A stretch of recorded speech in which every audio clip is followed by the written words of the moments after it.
Si vous n'avez pas encore vu ou souhaitez revoir la première partie de test de cette dashcam Mio MiView 658 Touch, je vous invite à cliquer ici.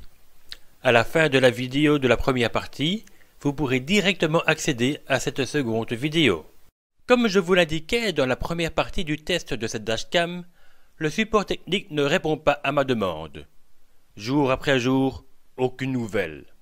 Mais 13 jours plus tard, incroyable! Un email de Mio. Enfin, je vais avoir accès à la documentation et au logiciel.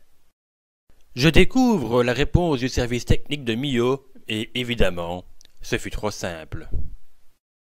Après 2 semaines d'attente, ils n'ont que partiellement répondu à ma demande. Un lien vers le bon logiciel de gestion, mais aucune documentation. Je vais encore devoir me gratter la tête pour comprendre le fonctionnement de cette caméra. 13 jours nécessaires pour cette courte réponse. À noter que le lien fourni est le bon, mais toujours pas actualisé sur leur site. En fin de vidéo, je vous ferai une petite démonstration de l'utilisation de ce logiciel. Avant de passer aux différents menus que compose la dashcam, je vous invite à découvrir son comportement sur la route, la qualité de l'image avec les coordonnées GPS et la vitesse, du stabilisateur et du son. Les qualités principales que je recherche dans une dashcam sont une excellente image en toute occasion, la stabilité de l'image même sur un terrain non stabilisé, la localisation GPS et la possibilité de sortir la caméra pour prendre des photos. Le son fourni par le micro intégré a aussi son importance. Comme nous pouvons le constater, le changement brusque de luminosité en entrant et sortant de ce tunnel est très bien géré par la caméra. En aucun moment l'image est floue, hésitante ou dégradée. Effectuons un second test en entrant dans un ferry. Là encore, l'image enregistrée est parfaitement nette, d'une qualité irréprochable. Quant au stabilisateur d'image, lui aussi donne entière satisfaction. Regardez sur ce terrain non stabilisé. L'image enregistrée est digne d'une caméra de haute qualité. Aucun tremblement. Elle reste nette à chaque instant. Un pur bonheur pour les yeux de visionner ces images absolument parfaites. Ceci est le test de son. Je parle normalement, j'ai mis la soufflerie. Donc rien de très exceptionnel. Je roule. Est-ce que vous m'entendez bien ou pas? Test de son de la dashcam Mio MiView 658 Touch. J'arrive à un rond-point.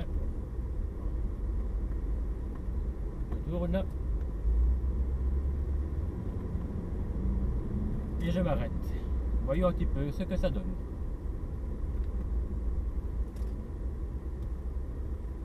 Donc je teste toujours le son maintenant, mais de l'autre sens. Donc caméra vers la rue. On va prendre une rue avec Romain.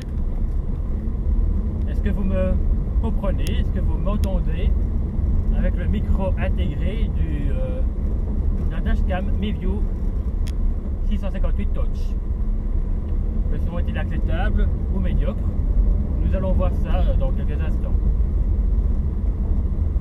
Nous procédons au test de la dashcam Mio MiView 658 Touch. Donc nous sommes à près de 70 km/h. Le moteur tourne à haut régime, voilà, il vient de passer de vitesse. Est-ce que vous me comprenez bien? Est-ce que le son est audible? Est-ce qu'il est clair? Ou est-ce qu'il est médiocre?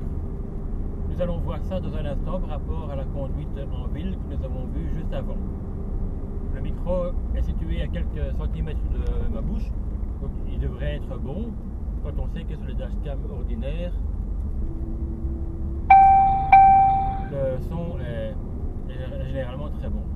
Et ici pour une dashcam qui avoisine les 180 €, le son doit être de bonne qualité.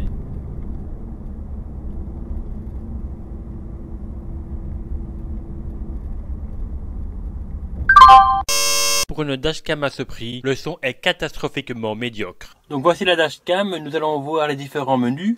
J'ai voulu la tester à l'extérieur bien entendu car c'est plus agréable au niveau vision. Mais malheureusement à l'extérieur la vitre de la dashcam fait effet de miroir et on ne sait pas lire les informations via la caméra, donc ça se fait dans le garage. Il n'y a pas de réception satellite évidemment, mais le reste des menus fonctionne. Voici donc le test des différents menus de la Dashcam Mio MiView 658 Touch. Après avoir allumé la Dashcam via le bouton rouge à gauche de l'appareil, pour accéder au menu, appuyez sur les 4 petits carrés rouges situés en bas à gauche de l'écran. Nous découvrons 4 icônes, lecture fichier, caméra, enregistrement son et réglages. Comme vous le voyez, vous n'avez pas beaucoup de temps pour vous décider. La Dashcam commence rapidement un nouvel enregistrement. Dépêchez-vous de faire votre choix. Première sélection, lecture fichier. Nous trouvons 4 icônes, vidéo, parking, urgence et photo. Commençons par vidéo. On découvre la liste des vidéos enregistrées par date et heure. On monte ou descend la sélection, puis on choisit une piste vidéo. Nous visualisons donc à notre aise la séquence vidéo sélectionnée et si elle nous convient, nous voulons sauvegarder cette séquence sans risque qu'elle s'efface lors du bouclage. Nous l'enregistrons donc sur la carte micro SD numéro 2. Nous voyons la barre de défilement qui nous indique le niveau de sauvegarde. Plus votre film est long, plus long sera l'enregistrement. Pour revenir au menu, cliquez au centre de l'écran, puis sur la flèche retour. Le mode parking n'est pas testé dans cette vidéo. Urgence, ce sont les événements anormaux. Lorsque la Dashcam détecte un mouvement inhabituel comme un choc, il sauvegarde ce passage dans urgence. À noter que selon le degré de sensibilité programmé et le confort de votre véhicule, le passage sur un casse-vitesse par exemple peut aussi transférer le fichier dans urgence. Pas de photo prise actuellement, mais nous allons y remédier.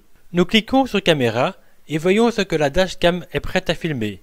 Je clique sur le logo appareil photo et il enregistre une photo instantanée, utile dans certaines circonstances. Je retourne dans lecture fichier puis dans photo. Je clique sur la photo, elle s'ouvre en grand. Je peux choisir d'autres photos, mais dans notre cas, c'est la seule. Je la sauvegarde en cliquant sur l'icône de la carte SD2 et il l'enregistre. Avant de continuer dans les paramètres, je vous propose de découvrir l'installation des cartes et la lecture de la carte SD2 via le PC. Pour insérer les cartes micro SD dans la Dashcam, c'est assez simple.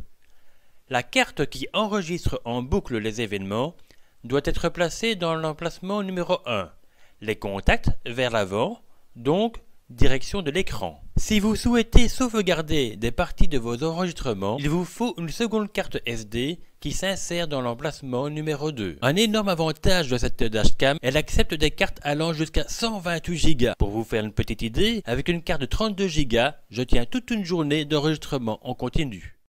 Ayant sauvegardé des parties de vidéo pour mon album souvenir, je m'empresse de retirer la carte numéro 2 de l'appareil et je l'insère dans le support permettant de l'utiliser avec mon PC. Je place la carte dans le PC. J'ouvre l'explorateur de mon système de navigation pour découvrir les vidéos sauvegardées. C'est pas possible, les dossiers sont vides. Pourtant, nous avons bien transféré les fichiers. Oh là là là là, problème d'appareil ou bien de manipulation. Service technique nul, pas de documentation en ligne. Lamentable. Poursuivons malgré tout nos paramétrages. Fonction qui permet d'activer ou non l'enregistrement du son de la vidéo. Vu la piètre qualité, est-ce vraiment utile? Les réglages radar, mode parking, enregistrement vidéo, système et formaté. Radar, choix d'alerte par bip, voix humaine, mais en anglais uniquement, ou muet. Alerte distance courte, moyenne ou longue, de l'approche du radar.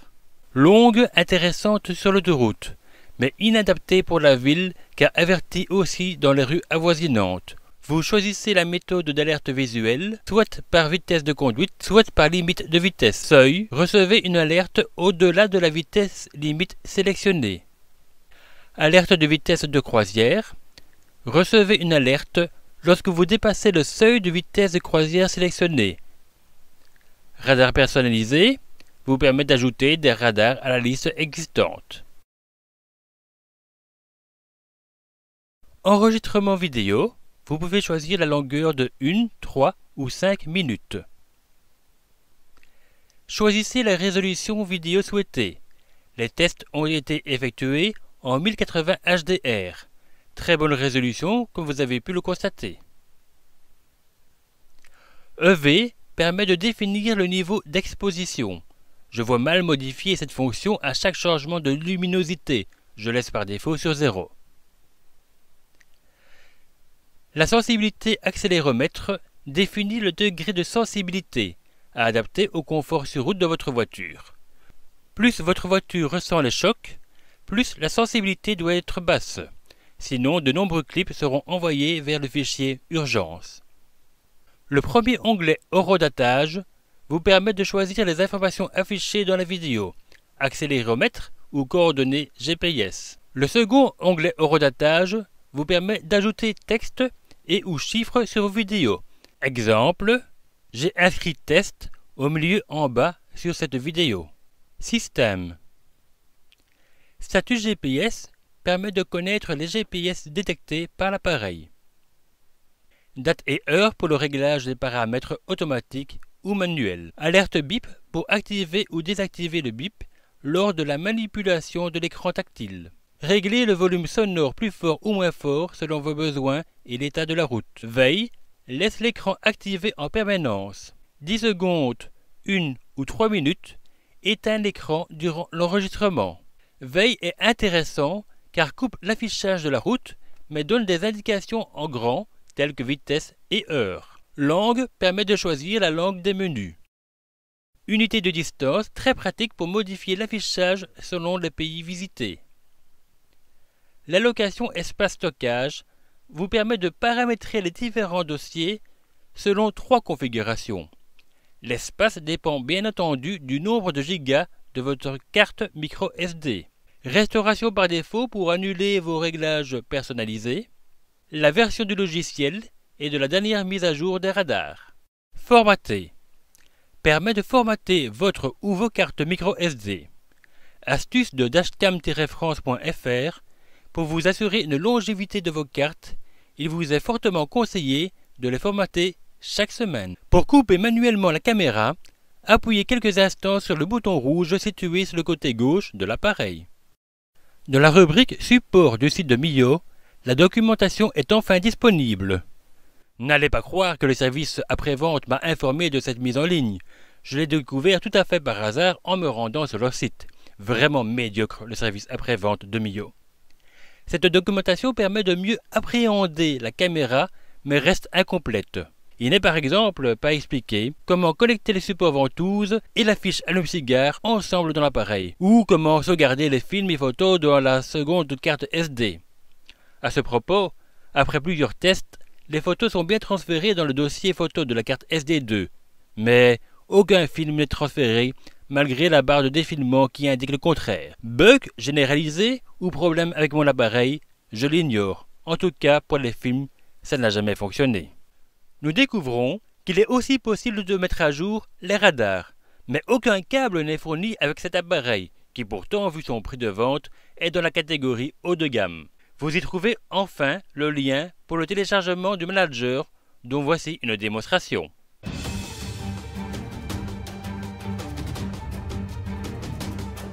Nous roulons sur le Queen Elizabeth II Bridge, le splendide pont qui surplombe la Tamise en Angleterre. Une caméra embarquée permet de retracer des moments importants de votre voyage et pas uniquement un éventuel accident.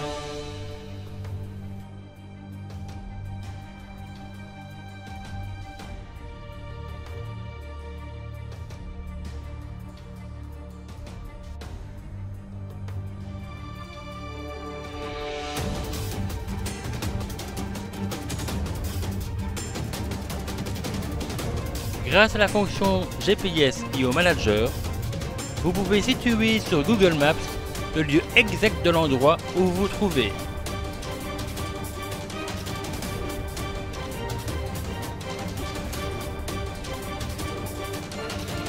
Le manuel d'utilisateur consacre une importante rubrique à ce logiciel des plus intéressants.